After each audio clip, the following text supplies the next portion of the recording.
দর্শক সকলকে স্বাগত জানাচ্ছি আরআইসিএল স্টিল জনতন্ত্র গণতন্ত্র অনুষ্ঠানে। আপনারা যেমনটি জানেন সারাদিনে ঘটে যাওয়া ঘটনা, বিশেষ ঘটনা এবং বিশেষ আলোচনার জন্য আমরা এই আয়োজনটি করে থাকি।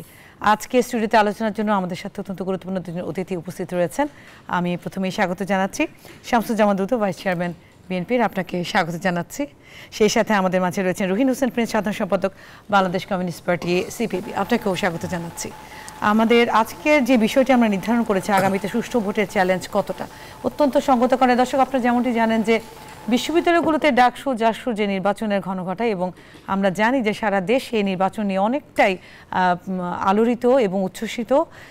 সেই জায়গা থেকে আমাদের জাতীয় নির্বাচনের যে চ্যালেঞ্জগুলো সামনে এসেছে সেই বিষয়গুলো নিয়ে গত দুদিন ধরে খুব জোরে সোরে আলোচনা হচ্ছে। আর সেই ধারাবাহিকতায় আমরাও আজকে এই বিষয়টি নিয়ে আলোচনা করতে চাচ্ছি। আমি শুরুতেই আলোচনার মধ্যে প্রশ্ন করতে চাচ্ছি শামসুজ্জামান দুদু আপনাকেই।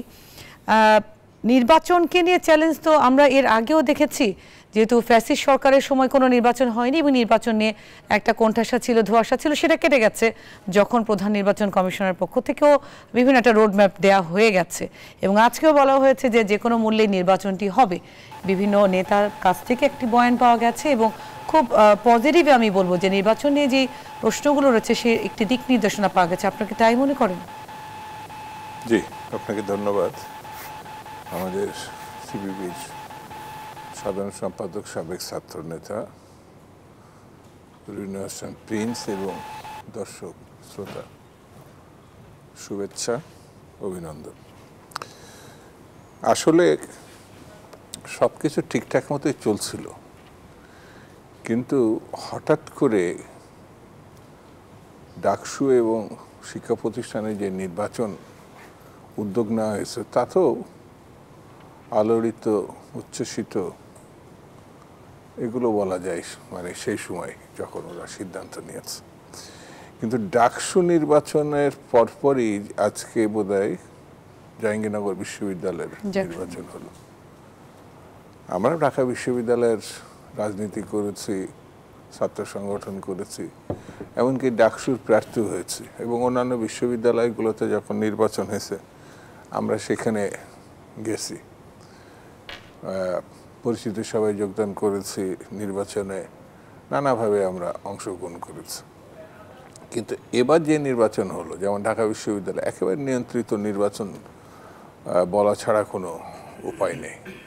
ঢাকা বিশ্ববিদ্যালয়ের নির্বাচনে এসে ঢাকা বিশ্ববিদ্যালয়ে যারা ছাত্র সংগঠন করেছে একসময়, যারা প্রার্থী হয়েছে ডাকসুর হল সংসদে, তারা যেতে পারবে না। এই ধরনের আচরণবিধি যখন দেওয়া হয়েছে তখন আমার কাছে এটা খুবই চোখে লাগছে এবং কিছুটা অপমানিত বোধ করেছি। কারণ আমাদের ইচ্ছে ছিল ক্যাম্পাসে যাব, ছাত্রছাত্রীদের, এখানে একটা আবেগের জায়গা আমাদের জন্যে, সেই আবেগে একটা ধাক্কা দেওয়া হয়েছে। তো সরকারের আমি বলবো নির্দেশনায় ঢাকা বিশ্ববিদ্যালয় সহ যে নির্বাচনগুলো হচ্ছে, সেই নির্বাচন ইতিমধ্যে যে বার্তা আমাদের দিয়েছে, আরও ভয়ঙ্কর একটা কথা আছে। আমি আজকে আপনাদের নজরে পড়ছে কিনা জানি না, ডক্টর ইউনূস সাহেবের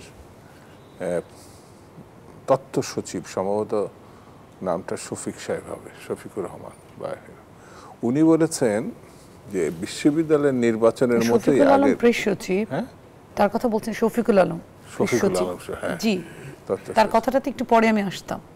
যাই হোক, আমি আগেই আমার হঠাৎ করে মনে হলো ওটা বলি যে বিশ্ববিদ্যালয়ের মতোই নির্বাচন হবে জাতীয় সংসদের।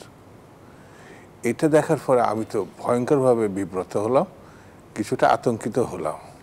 যেখানে ছাত্ররা, এই দেশে ছাত্রাঙ্গনে কোনো সময় এরকম ভোট চুরির অভিযোগ উত্থাপিত হয়েছে, মানে আমার জানা মতে আমি শুনি নাই, জানি না প্রিন্স শুনছে কিনা, আমি শুনি নাই।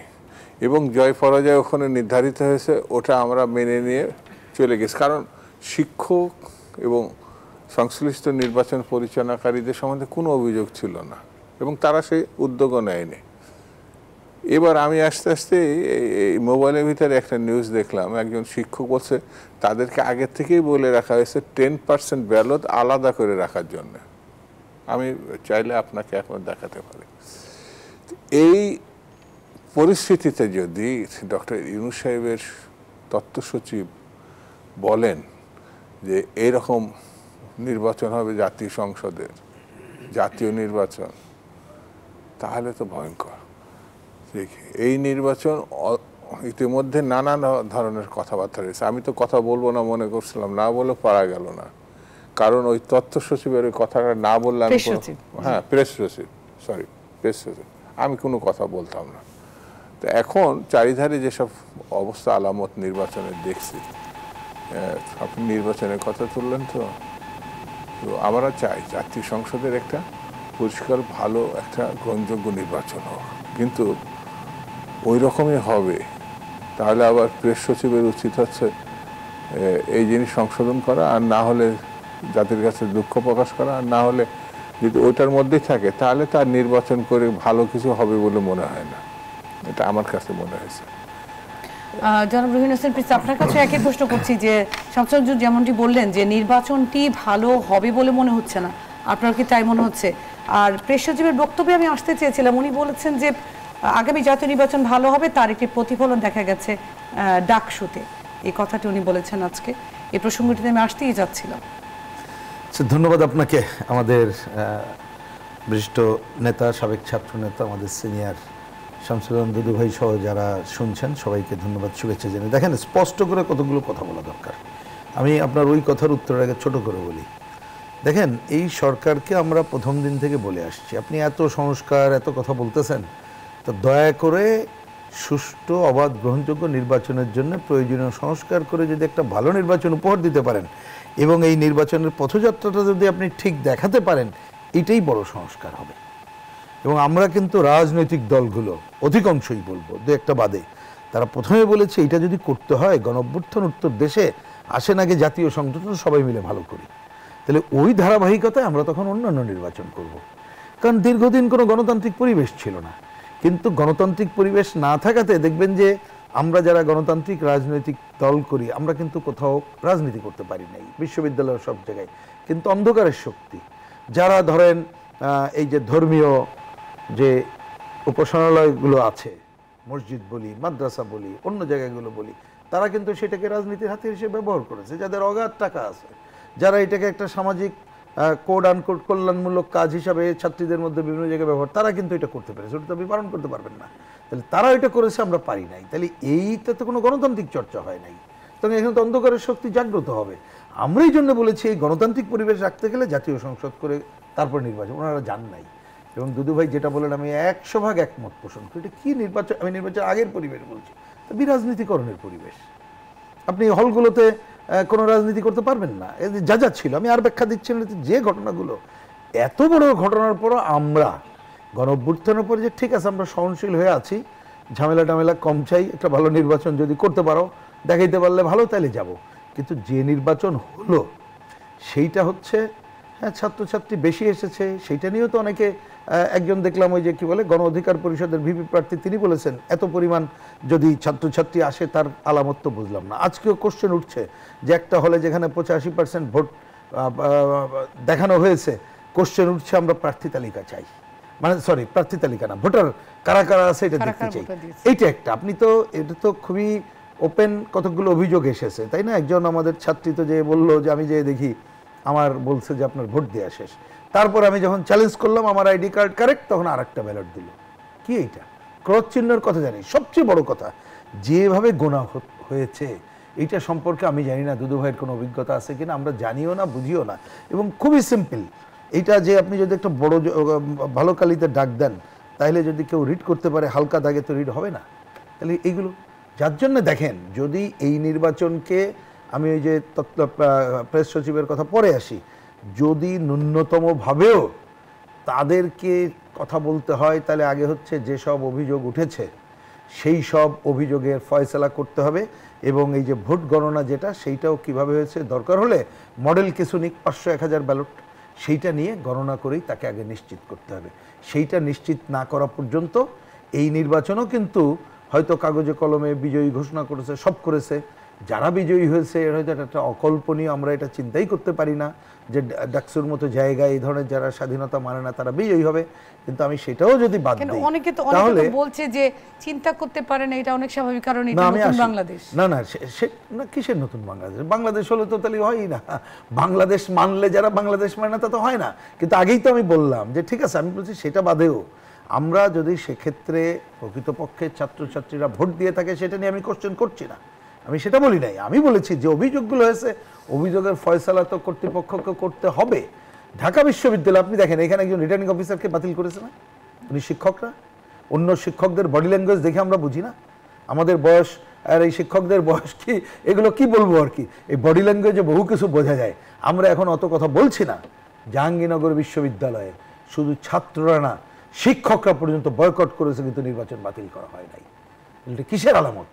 আর এখন প্রেস সচিব যে কথা বলেছেন, আসলে যদি উনার মতো লোক এবং এই ধারার লোক থাকে তাহলে এই নির্বাচনে বরঞ্চ আমি কথাটা বলতে চাইছিলাম না যে একটা তো ভালো নির্বাচন হবে, তো সে প্রশ্ন অবান্তর।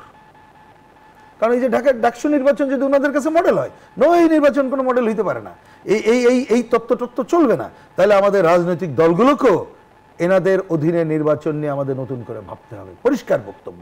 এবং এটা কি করে উনি মিলালো? বরঞ্চ ওনাদের আজকে রিভিজিট করা উচিত ছিল যে এটা তো আমরা ভালো করতে পারলাম না, আচ্ছা কি কি কারণে ভালো হলো না, আমরা সেটা খুঁজে দেখব, যাতে করে জাতীয় সংসদ নির্বাচন শুধু না, এর আগে যে নির্বাচনগুলো হবে এই আপনার ইউনিভার্সিটিগুলোতে, সেই নির্বাচনের আগে এই সংকটের সমাধান করে নির্বাচন করব, নাহলে আপাতত করব না। জাতীয় সংসদ নির্বাচন ভালোভাবে করব, রাজনৈতিক দলগুলো ওনাদের আস্থায় নিয়ে যারা নির্বাচিত হবে তাদের হাতে তুলে দেবো এবং বলবে বাবারে আমরা পারলাম না, আপনারাই এবার কিভাবে চালাবেন সেটাই চালাবেন। এটাই তো গণতন্ত্রের কথা এবং এটাই যুক্তির কথা। কিন্তু সেই যুক্তির বাইরে যদি ওনারা ওই যুক্তি হাজির করেন, তাহলে তো আজকে যদি কেউ প্রশ্ন করে যে আপনাদের আসল উদ্দেশ্য কি, আপনাদেরকে বিশেষ কোনো উদ্দেশ্য আছে? বিশেষ কোনো উদ্দেশ্য আপনারা ঢাকা বিশ্ববিদ্যালয় অন্য জায়গায় কি বিশেষ কোনো শক্তিকেই শো করতে চান?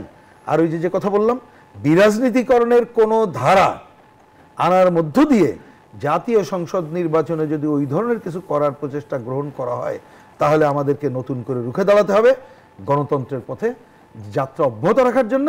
কারণ গণ অভ্যুত্থানের অন্যতম চেতনা ছিল গণতন্ত্রের আকাঙ্ক্ষা। এইটাকে কোনো ক্রমেই আসলে গ্রহণ করা যাবে না, এটা পরিষ্কার করে আমি বললাম। কিন্তু জনসংযোগ আপনাকে, আপনি নিশ্চয়ই জানেন যে স্থায়ী কমিটির সদস্য বিএনপির উনি সালাউদ্দিন আহমদ উনি বলেছেন যে ডাকসুতে যারা বিজয়ী হয়েছে তাদের অভিনন্দন জানায় এবং এটি গণতন্ত্রের রীতি। গণতন্ত্রের রীতি হবে সবাইকে অভিনন্দন জানানো। কিছু ত্রুটি বিচ্যুতি রয়েছে এবং বহুদিন পর যেহেতু নির্বাচন হয়েছে, উনি কিন্তু অভিনন্দনই জানিয়েছেন। এই ব্যাপারটাকে কীভাবে বলবেন? না না, অভিনন্দন না জানার কিছু নাই। অনেকদিন পরে নির্বাচন হয়েছে, নির্বাচনের গ্রহণযোগ্যতা নিয়ে যদি প্রশ্ন থাকে, ত্রুটি বিচ্যুতি, কিছু জায়গায় ত্রুটি বিচ্যুতি, তো একজন ভদ্রলোক তো এবং সিনিয়র পার্সন একটা দলের মুখপাত্র ভূমিকা পালন করছেন, তার কথার মধ্যে কিছু জিনিস তো মানে ছাত্রসুলভ হবে না বা ব্যাখ্যা বিশ্লেষণ হবে না। কিন্তু যত দিন গড়াচ্ছে, যত সময় গড়াচ্ছে, বিষয়টি কিন্তু উনি যখন অভিনন্দন জানাইছেন তখন শফিক সাহেব ওই কথা বলেননি। তো শফিক সাহেব আবার নতুন মাত্রা যোগ করছেন। এই ডাকসু ইলেকশন, এই ডাকসু হওয়ার আগ পর্যন্ত ডাকসুই ছিল সব বিবেচনায়। সচিবের আরেকটি কথা যদি আমি আপনাকে বলতে চাই, জনগণ যদি বন্যার জলের মতো ভোট দিতে কেন্দ্রে ছুটে আসেন, তাহলে কোনো শক্তি সুষ্ঠু নির্বাচন ঠেকাতে পারবে না। এবং ডাকসুতে যেমন হয়েছে ঠিক তেমনি সুষ্ঠু উৎসবমুখর পরিবেশের জাতীয় নির্বাচন সম্ভব। আপনার কথার প্রসঙ্গ ধরেই বলছি যে প্রেস সচিবের এই ধরনের বক্তব্য আসলে কিসের ইঙ্গিত দেয়? নির্বাচনের জন্য আসলে চ্যালেঞ্জ কিনে এগুলো? অবশ্যই চ্যালেঞ্জ। আমরা চাইছি যে অনেক দীর্ঘকালীন এই দেশে ফ্যাসিজম, স্বৈরতান্ত্রিক ব্যবস্থা চালু ছিল, 3টা নির্বাচনের নামে ভণ্ডামি হয়েছে।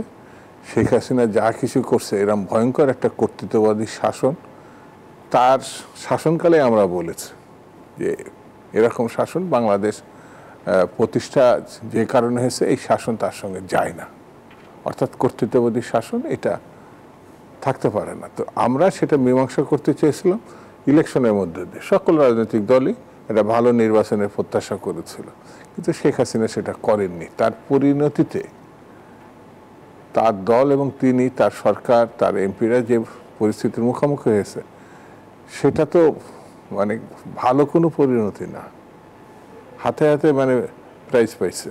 তো এখন যেমন দেখেন না শ্রীলঙ্কা, এখন বাংলাদেশের পথ অনুসরণ করছে নেপাল, এখন এটা ভারতের মধ্যেও নাকি জনবিক্ষোভ দেখা দিচ্ছে। অর্থাৎ আপনি গণতান্ত্রিক রাজনীতি যখন গণতান্ত্রিক ব্যবস্থাপনায় স্বচ্ছতা না রাখা সম্ভব হবে তখনই সমস্যা দেখা দিবে। যেমন বাংলাদেশের জন্মটা হয়েছে স্বাধীনতা গণতন্ত্রের জন্য, এই ব্যাপারে আপনাকে 100% মেনে নিতে হবে। এখন ওই সময় রাজনৈতিক কারণে পাকিস্তানে ঐক্য রক্ষা করার জন্য যারা ভূমিকা রাখছে তার ভিতরে আবার দুটো গোষ্ঠী আছে, একটা হচ্ছে সশস্ত্র গোষ্ঠী, একটা রাজনৈতিক গোষ্ঠী মুসলিম লীগ বা এই জাতীয় যে দলগুলো তারা কিন্তু অস্ত্র নিয়ে নামে নেয়, কিন্তু তারা পাকিস্তানে ঐক্য চাইছে। আর সশস্ত্র পন্থায় আল শামস, আল বদর, রাজাকার যে বাহিনী, পাকিস্তানের সেনাবাহিনীর সহযোগী হিসাবে তারাও একটি রাজনৈতিক দলের সদস্য, তারা কিন্তু পাকিস্তানের সঙ্গে আত্মসমর্পণ করছে, অস্ত্র সমর্পণ করছে। পাকিস্তানিরা মানে তাদের যে প্রধানমন্ত্রী পরবর্তী সময় মিস্টার জুলফিকার আলী ভুট্টো, সে ক্ষমা চাইল, সেই ক্ষমতাও এই দেশের মানুষ সম্পূর্ণ উদার চিত্তে গ্রহণ করতে পারেন, এই জন্যে সেখানেও একটু ভণ্ডামি আছে। আর আমার দেশে যে রাজনৈতিক শক্তি, যেমন তারা ইসলামের কথা বলছে, আল্লাহ খুদার কথা বলছে, কিন্তু আমরা তো জানি যে আমাদের ধর্মে আমাদের সৃষ্টিকর্তা স্পষ্ট, তিনি বসেই আছেন ক্ষমা করার জন্য। বান্দা ভুল করলে সে ক্ষমা চাবে তার কাছে। আর জামাত ইসলাম বলছে ইতিমধ্যে সবাই ক্ষমা চেয়ে নিছে, সবাই তো অপরাধী নয়, একটি বিশেষ রাজনৈতিক দল, বিশেষ গোষ্ঠী অপরাধী, সবাই ক্ষমা চাওয়ার দরকার নেই। 80% মানুষই, 90% মানুষই তারা মুক্তিযুদ্ধের পক্ষে ছিল, তারা ক্ষমা চাবে কেন? তারা তো অপরাধ করেনি। অপরাধ যারা করছে তারা কোথায় যেন লজ্জা পাচ্ছে। তো এটা ধর্মের দিক থেকেও বিপক্ষে যায় আমার বিবেচনায়। তারা যে অপরাধ করছে সে অপরাধী মনোবৃত্তি নিয়ে যখন রাজনীতি করে, আবার কোনো কারণে, পাকিস্তান ছিল ইসলামিক রিপাবলিক অফ পাকিস্তান, তাই তো, সেখানেও তারা ভোট পায় নাই, বাংলাদেশেও তাদের ভোট নাই। যা কিছু অবস্থা, যখন বিএনপির সঙ্গে যখন তারা থাকে তখন এটা বেড়ে 16-17 হয়, আর যখন একা ইলেকশন করতে যায় তখন 3 থেকে 6টার বেশি তারা যায় না।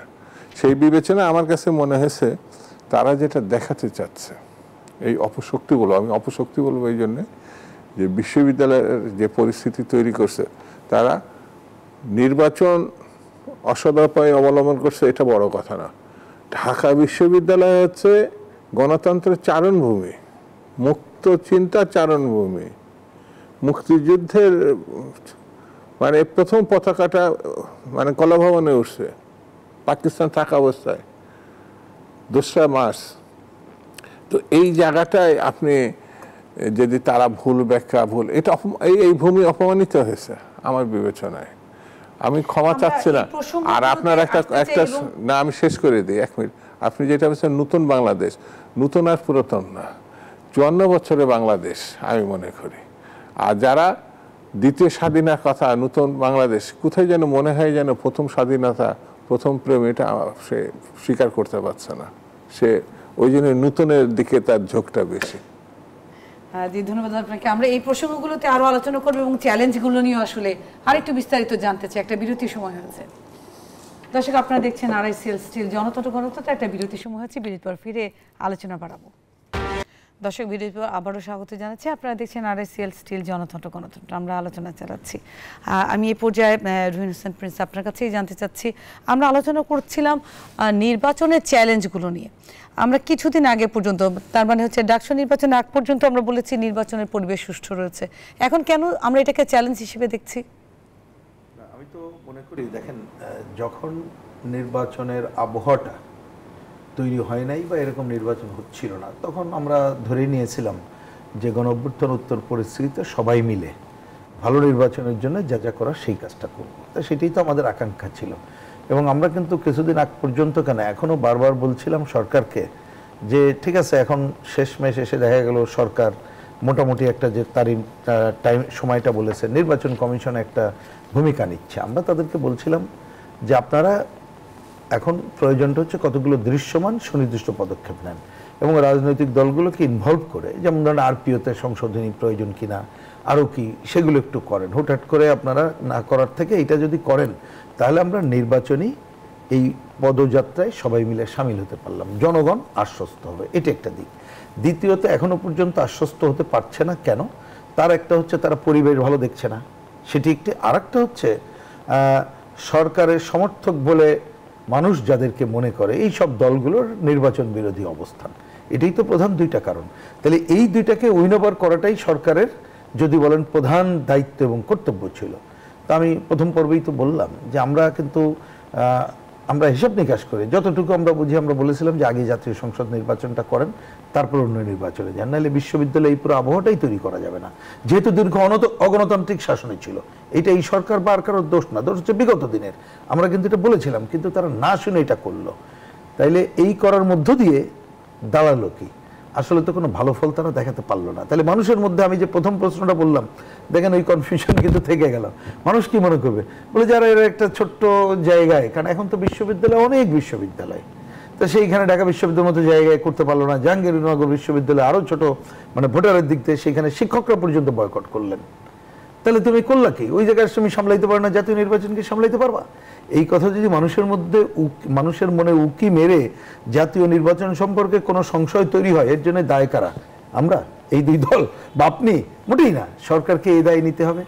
একই সাথে দ্বিতীয় যে প্রশ্নটা আমি তুললাম সেটা হচ্ছে সরকারের সমর্থক বলে যারা পরিচিত, তাদের বডি ল্যাঙ্গুয়েজ মানুষ সরকারের ল্যাঙ্গুয়েজ হিসেবে মনে করে বলে, দেখেন সরকার বরঞ্চ এই কথা বললো যে পৃথিবীর কোনো শক্তি নাই ফেব্রুয়ারির নির্বাচন ঠেকাবে। শুনছেন না এই কথা? তাহলে এই কথার বড় মানুষ আশ্বস্ত হয় না কেন? যে তুমি যতই বলো না কেন পরিবেশ দিতে পারছো না, আর তোমার সমর্থকদের কথাবার্তা তো ভালো বুঝি না। এইবার আসেন, প্রথমটা আমি বললাম, দ্বিতীয়টা দেখেন।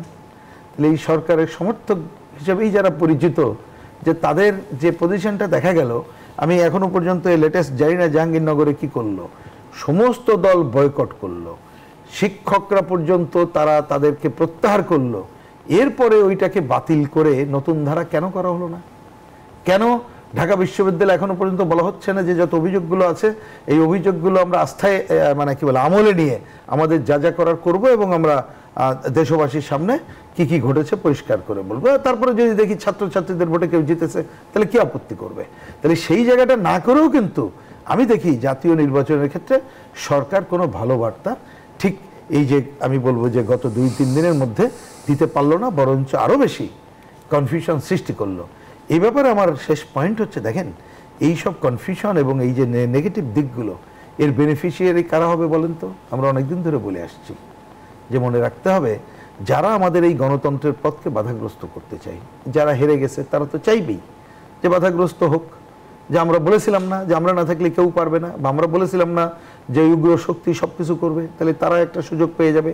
আর একটা সুযোগ পেয়ে যাবে কারা?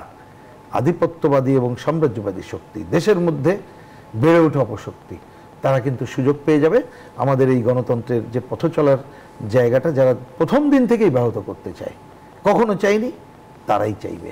আর মনে রাখা দরকার এখন ভূ রাজনৈতিক, কারণ এই কথাটা বারবারই আমাদের মনে রাখতে হবে, তারা কিন্তু চাইবে একটা দুর্বল সরকার থাকুক, অনির্বাচিত সরকার। এবং ওই যে বিরাজনীতিকরণের ধারা একসময় যেটা ওই জন 11-এর কথা একটু বলতে হয়, তারা যেটা অনেকে চেয়েছিল বিরাজনীতিকরণ, তারা তো হিসাব নিকাশ করে চেয়েছিল নানাভাবে ডোমিনেট করার। এখনো পর্যন্ত এটা বাদ দিছে মনে করার কোনো কারণ নাই। কখন কার ঘাড়ে চড়বে সেটা তাদের বিবেচনা, সেই সময় পারে নাই। নানা ধরনের রাজকীয় পার্টি করতে চাইছে, দেখছেন না ফেল করছে। এবারও দেখেন রাজকীয় পার্টিগুলোর কিন্তু ওই অর্থে কি বলবো যে পাস বলে কিছু নাই, ফেলিওর। কিন্তু মনে রাখতে হবে যে নানা কারণে কোনো গ্রুপ কিন্তু আবার যদি তারা সফলতার দ্বার প্রান্তে চলে যায়, তখন এই অপশক্তিগুলো কিন্তু তাদেরকেই ব্যবহার করার সুযোগগুলো নেবে। এবং এটা বাংলাদেশ না, পৃথিবীর দেশে দেশে সেই উদাহরণগুলো দেখা যায়।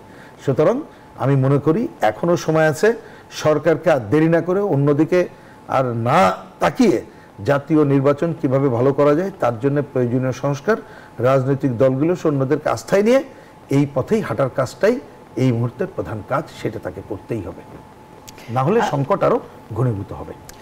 জনাব শামসুল, আপনার কাছে আমি আবারও একটা প্রসঙ্গ আনতে চাই। যেমন আজকে হচ্ছে ঢাকা মহানগর দক্ষিণ জামায়াতের সেক্রেটারি শফিকুল ইসলাম মাসুদ, উনি বলেছেন যে জামাতে ইসলাম নির্বাচন চায় না, অনেকে মনে করেন বা কেউ কেউ মনে করেন, কিন্তু মজার ব্যাপার হচ্ছে জামাতে ইসলামী একমাত্র দল বলতে হবে যারা 300 আসনের প্রার্থী নির্বাচন এবং মাঠে যে গোছানোর কাজ নির্বাচন নিয়ে সেটি তারা করে ফেলেছেন। এই বক্তব্যটিতে কিভাবে দেখছেন?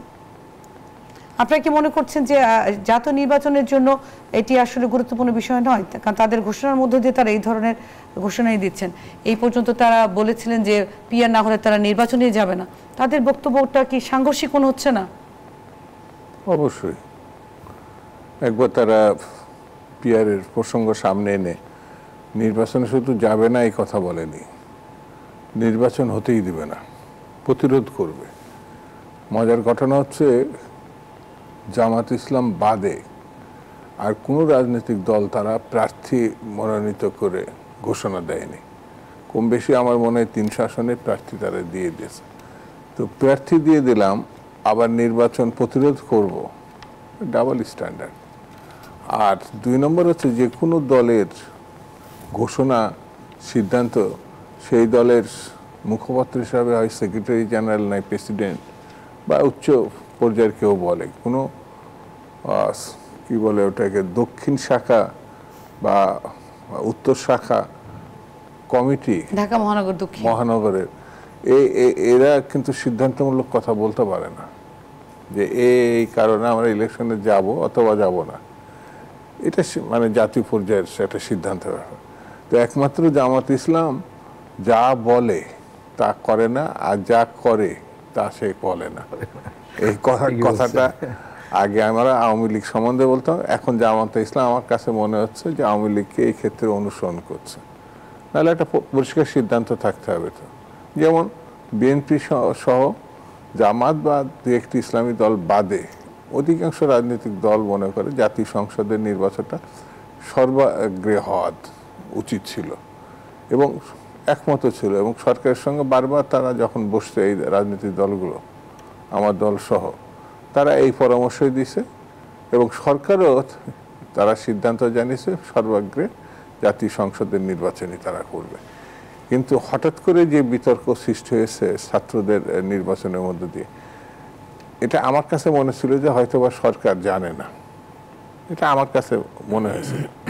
এটা বিশ্ববিদ্যালয়ের প্রশাসন বা ভিসি এরা বোধহয় এই সিদ্ধান্ত নিয়েছে। কিন্তু আজকে যখন সরকারের প্রেস সচিব যে কথাটা মন্তব্য করছে, তখন আমার কাছে মনে হয়েছে সরকারের সিদ্ধান্ত কারণেই এই নির্বাচনগুলো অনুষ্ঠিত হচ্ছে। যদি নির্বাচনগুলো গ্রহণযোগ্য বিতর্ক মুক্ত অতীতের মতো হতো, তাহলে কোনো মানে কেউ এই নিয়ে তুলনা করতো না। এরা এটা প্রশাসন করছে, প্রশাসন মানে ইউনিভার্সিটি কর্তৃপক্ষ করছে বাস। কিন্তু এই নির্বাচন আমার বিবেচনায় বিশ্ববিদ্যালয় জন্মের পরে সরকার মানে আইয়ুব খানের পাসপাত্র বলে কিছু ছিল, তারা কিছু চাকু সুরা নিয়ে বেল্ট নিয়ে ঘুরে বেড়াতো, চেন নিয়ে ঘুরে বেড়াতো, কিন্তু নির্বাচনকে তারা প্রভাবিত করছে ছাত্র রাজনীতির ইতিহাসে আমি এটা শুনি নাই।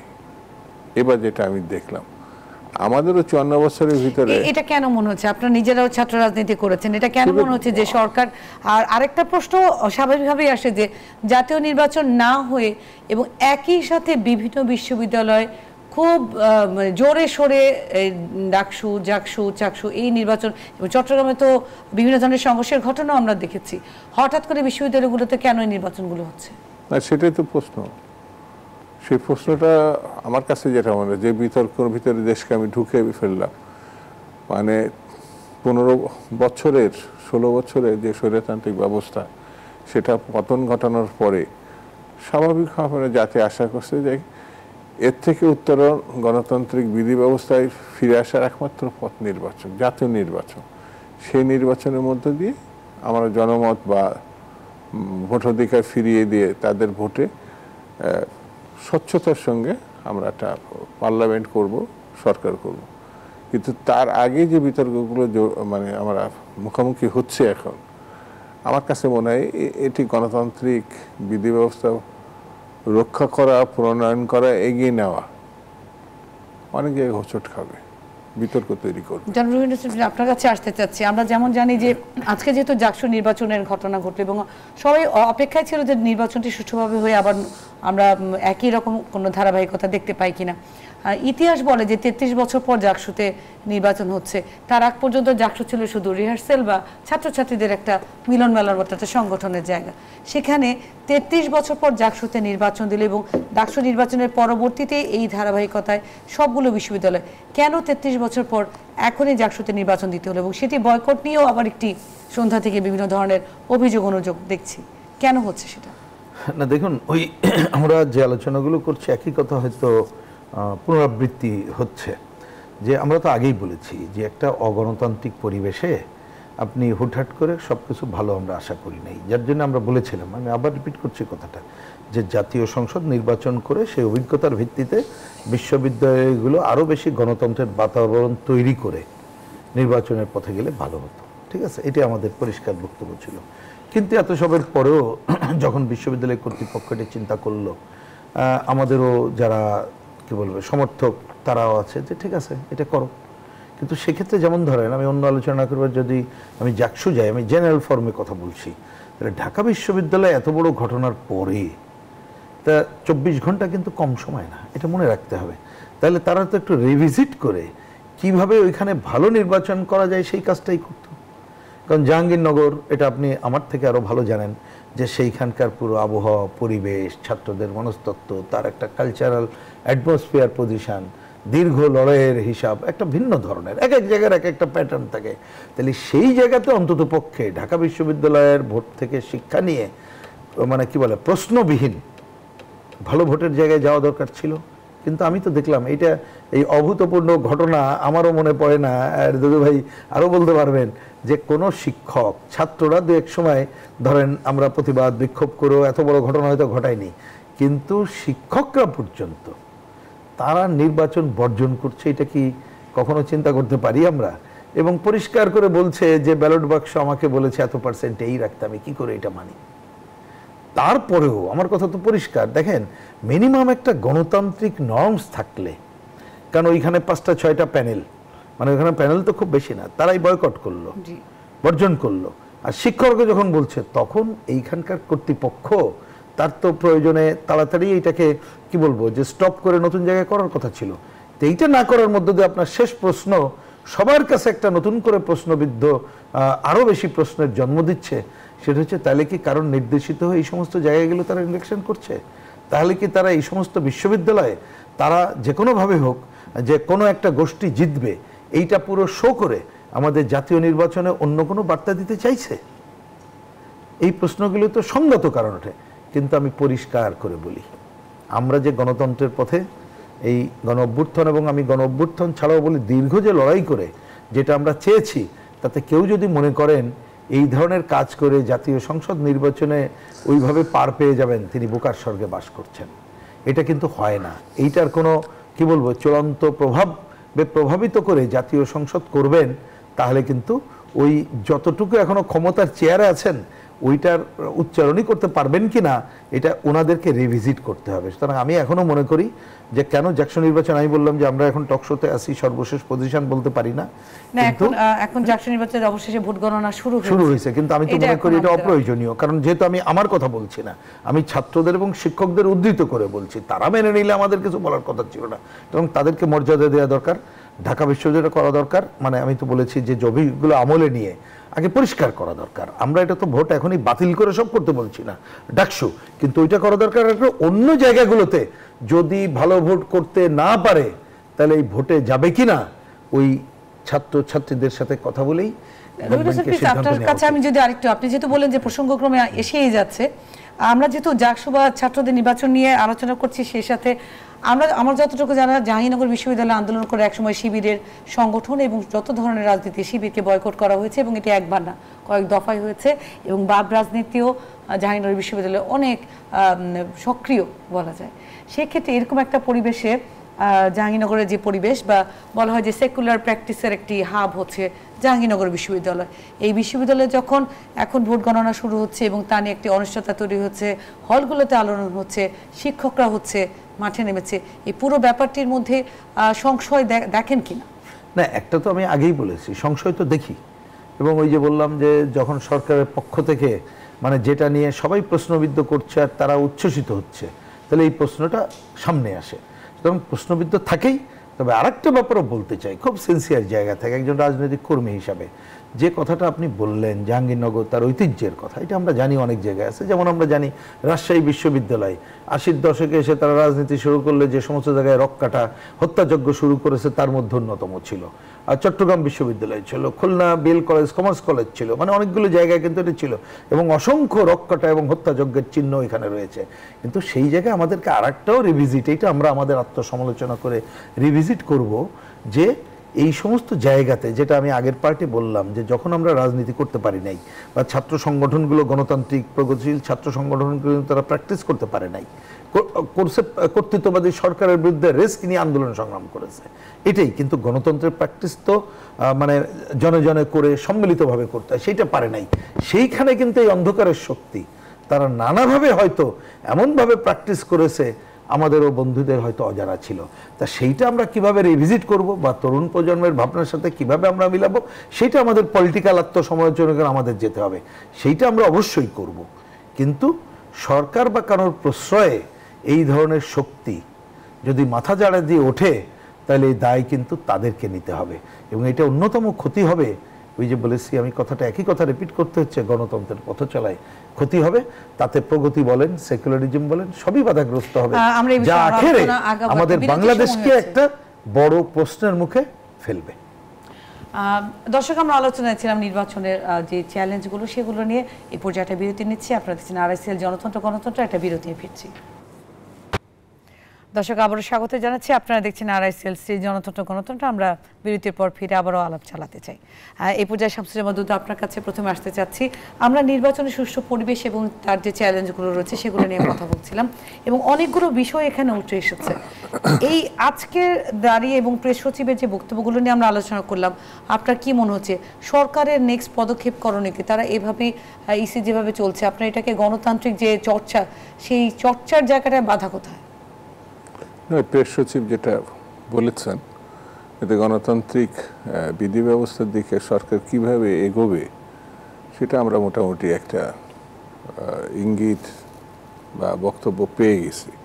এখন আমরা এটা কিভাবে রিসিভ করব, মানে গণতন্ত্রের সঙ্গে যারা লড়াই করছে স্বৈরতন্ত্রের বিপক্ষে, তারা কিভাবে এটা নিবে এবং ব্যাখ্যা করবে, সেটা তো সামনের দিনগুলো বোঝা যাবে। 2 নম্বর হচ্ছে, একটা জিনিস শুরুতে বলি না, শিবির কিন্তু যেতে নাই। শিবির যেটা দাবি করছে না, মুখোশধারিত, ওরা যে প্যানেল দিয়েছে সেই প্যানেল কিন্তু শিবিরের নামে না, সাধারণ শিক্ষার্থীদের নামে। তাদের আসল রূপটা তারা মানে পর্দা দিয়ে মানে আড়াল করতে চাইছে, এটা হলো মূল কথা। শিবিরের নামে যদি প্যানেল হতো, আমি নিশ্চিত ছাত্রছাত্রীরা এটা প্রত্যাখ্যান করত, এই মুখোশধারীরা একটা। 2 নম্বর হচ্ছে, আপনাকে একটা খুব মজার কথা বলি, এই পর্যন্ত ডাকসু সহ বিভিন্ন শিক্ষা প্রতিষ্ঠানে যারা ক্ষমতায় গেছে, সাধারণত ক্ষমতা মানে নির্বাচিত হয়েছে বলে আমরা দেখছি, তার ভিতরে যদি বাংলাদেশের প্রেক্ষাপট বিচার করি, বাংলাদেশ হওয়ার পর প্রথম ডাকসু বিপি হচ্ছে মজিদুল ইসলাম সেলিম, ছাত্র ইউনিয়ন, বাংলাদেশ ছাত্র ইউনিয়ন, যেটা সিপিবির এখন সাধারণ সম্পাদক, উনি এখানে বসে আছেন। উনি বিপুল ভোটে দেখে জয়লাভই শুধু করেননি, তখন শেখ মুজিব জীবিত এবং তার পাহাড় প্রমাণ জনপ্রিয়তা ছিল। তার নির্বাচনে পরাজিত করতে বলা যায়। কিন্তু পরবর্তী নির্বাচন 73-তে সিপিবি কিন্তু ওই রকম ডাক কাটার মতো কিছু করতে পারে নাই। আমি কেন এই এক্সাম্পল দিচ্ছি, ডাকসু জয়লাভ করলেই এটা জাতীয় রাজনীতিতে ছাপ পড়বে। যেমন মাহমুদুর রহমান মান্না 2বার ভিপি ছিলেন, চট্টগ্রামে একবার জিতেছিলেন, কিন্তু তারও রাজনৈতিক দল ওইভাবে তিনি নির্বাচন করছেন এ পর্যন্ত মানে জাতীয় সংসদে আসতে পারেন নাই। তা আমি সংক্ষেপে বলি, ডাকসু গণতান্ত্রিক সংগ্রামের জন্যে, মানুষের অধিকারের সংগ্রামের জন্যে অবশ্যই রিনাউন একটি প্রতিষ্ঠান এবং অতীতে বড় বড় ঘটনা তারা নেতৃত্ব দিয়েছে। কিন্তু জাতীয় রাজনীতিতে মানে নির্বাচনের সময়, জাতীয় রাজনীতি নির্বাচনের কথাটা আমি বলি, সেখানে খুব বেশি যে ওই ডাকসু বা ইকসু বা রাকসু বাকসু তারা খুব বেশি পার্লামেন্টে গেছেন বা তারা নিজেরাই দাঁড়াতে পেরেছেন, এমন কিন্তু ঘটনা আমার কাছে নজরে পড়েনি। আমি তাদের ছোট করছে না, আমি নিজেও ক্যান্ডিডেট ছিলাম। আমি শুধু এতটুকু বলতে চাচ্ছি, আমরা এই নির্বাচন যদি স্বাভাবিক সুন্দর হতো, যারা এটা দিয়ে ওইটা মারতে চাচ্ছেন, মানে সরকারের পক্ষ থেকে বলবো বা গোষ্ঠীর পক্ষ থেকে, তারা ভুল বিবেচনায় হাত দিচ্ছেন। তাদের কৃতিত্ব তখনই জাতীয় ইতিহাসে লেখা থাকবে, সেটি হচ্ছে গণতন্ত্রের উত্তরণের জন্য একটি জাতীয় নির্বাচনে তারা দক্ষতার সঙ্গে, দ্রুততার সঙ্গে এবং গ্রহণযোগ্য পর্যায়ে অনুষ্ঠিত করছে। তখনই তাদের কৃতিত্ব, দক্ষতা এবং ভাবমূর্তি জাতীয় ইতিহাসে লেখা থাকবে, তার আগে না। আপনার কাছে আসতে যাচ্ছি, আমরা একদম অনুষ্ঠানের শেষ পর্যায়ে চলে এসেছি। সফল নির্বাচনের জন্য এবং বাংলাদেশে আমাদের জাতীয় নির্বাচন করে গণতান্ত্রিক একটি সরকার আনা অত্যন্ত জরুরি, এতে কোনো সন্দেহই নাই। আসলে সাধারণ মানুষও সেটাই চাচ্ছে। এখন আপনার মত, আমি শামসুল দুদুর কাছে একই প্রশ্নই রাখতে চেয়েছি, আমার অনেক খুব সংক্ষেপেই জানতে চাচ্ছি যে দলগতভাবে ঐক্যমত, জুলাই সনদ, এই যে আলোচনাগুলো এতদিন হয়ে এসেছে, তাহলে এখন সুষ্ঠু নির্বাচনের জন্য কি দরকার? না, এটা অনেক বড় আলোচনা, সময় নেই বলে আমি ওইদিকে যাচ্ছি না। তবু একটু এক কথা বলতে হয়, কারণ সনদ নিয়ে অলরেডি প্রায় অনেকে শেষ পর্যায়ে যেতে চেয়েছে। এক কথা বলে দিই, এটা পরিষ্কার করে বলি, কোনোটাকে কোনোটার কাউন্টার পোজ করা ঠিক হবে না, সেইটা করলেই নির্বাচন বাধাগ্রস্ত হবে। সনদের ব্যাপারে আমরা পরিষ্কার করে বলেছি, ঐক্যমত্য মানে যেসব পয়েন্টে সবাই একমত হয়েছে, আর এটাকে কিভাবে বাস্তবায়ন হবে, যে পয়েন্টে আমরা সবাই একমত হলাম, এখন যদি আইন করে, আইন পারমিট করে সেটা করবে, আর বাকিটা রেখে দিতে হবে পার্লামেন্টের জন্য। এইখানে অন্য কোনো, আমি আজকেও দেখতে পেলাম যে নতুন নতুন অনেকগুলো পদক্ষেপ, এমনকি ভয় ভীতি দেখিয়ে এইগুলো করা হচ্ছে। ভয় ভীতির ব্যাখ্যা হয়তো দিতে পারবো না, তবু একটু খালি বলি, ওই যে এই সরকার যেটা 106 অনুমতি নিয়ে করছে, যে ঠিক আছে কি ঠিক না, এইটা ভয় ভীতি দেখিয়ে নতুন ধরনের আর একটা পদক্ষেপের চেষ্টা চলছে বলে আমি মনে করি এই পথে যাওয়া উচিত না। সরকারকে, রাজনৈতিক দলগুলোকে আস্থায় নিয়ে নির্বাচনের সুনির্দিষ্ট কার্যক্রম করা দরকার বলেই মনে করি। আর এখনকার ঘটনা, এটা ডক্ট্রিন অফ নেসেসিটি হিসাবে আগামী সংসদ এই যে রেকটিফাই যে করার কাজ, সেই কাজটাই করবে। ওই পয়েন্টে ঐক্যমত থাকলে আমি অন্য কোনো সংকট দেখি না, কিন্তু এর বাইরে অন্য কোনো প্রশ্ন আনা মানে হচ্ছে আমাদের দীর্ঘমেয়াদী আর একটা অগণতান্ত্রিকতার ফাঁদে ফেলে দেওয়া বলে আমার কিন্তু পরিষ্কার বক্তব্য। আশা করি সেটা আমরা সবাই মিলে করতে দেব। ধন্যবাদ জানাচ্ছি এবং শামসুল, আপনাকে ধন্যবাদ জানাচ্ছি আমাদের আজকের আয়োজনে যোগ দেওয়ার জন্য। দর্শক, এই ছিল আমাদের আজকের আলোচনা। আপনাদের সবাইকে অসংখ্য ধন্যবাদ জানাচ্ছি। নিশ্চয় পরবর্তীতে অন্য কোনো বিষয় নিয়ে আমরা আলোচনায় থাকবো। সবাইকে অসংখ্য ধন্যবাদ। আপনারা দেখছিলেন RSLSD জনতন্ত্র গণতন্ত্র। শুভেচ্ছা।